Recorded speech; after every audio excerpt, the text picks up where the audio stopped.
don't think I ever decided to ride a bike. It was just naturally part of my life. Ever since I was a kid, we were riding bikes with the family, with my parents, my sister, my brother. In the holidays, we would ride bikes.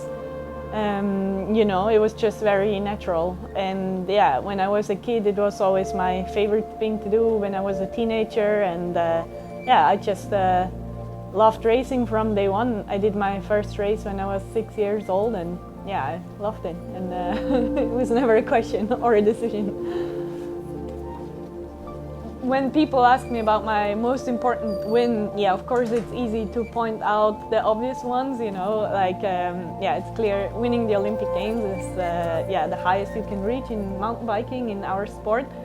You know, on a personal level, I think there's a lot of little victories along the way that are just as important, and that doesn't even have to be a race, or that doesn't even have to be a race win.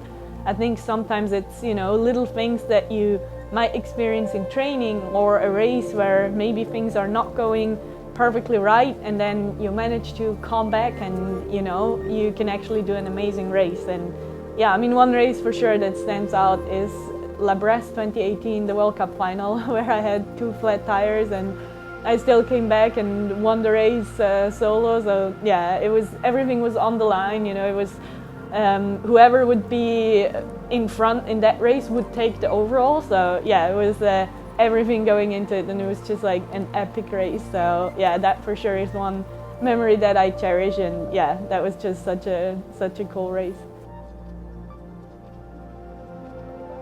You know, the only pressure that you feel is the pressure that you make yourself. Yeah, of course it can be stressful when people ask you or keep saying things to you, but I also think I was in this environment ever since I was a kid, and you know, people were saying to me already when I was, I don't know, 8 years old, like, oh, you will win the Olympics, and you know, like, people don't know yeah, what they are saying a lot of times. They just say something. So yeah, I think it's okay. People just you know, want to be part of it, and they want to say something, and yeah, it's okay. I think as long as you can just put everything in relation and, you know, keep your feet on the ground. And luckily I have a great family around me that really knows what matters in life. So, you know, for me that's the most important thing, to have friends and family and have a normal life at home. I think that's what makes it. And, you know, on the bike, I'm just riding my bike. Great. I was the best. Yeah, let me clarify the school. I was always the best in like until I was like 14, 15, like in normal school.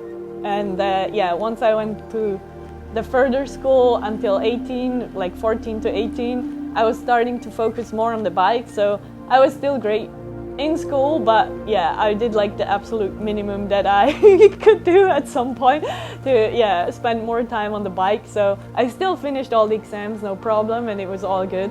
But yeah, towards the end I didn't care that much anymore about school. For a handlebar, to me the most important is the position, you know, the race, or how it is shaped, the angle, and of course also the width. Like, to me, a handlebar just really has to be comfortable, no matter if you're going up the hill, down the hill. Yeah, it should just be a natural extension to your body. Yeah, just a feeling.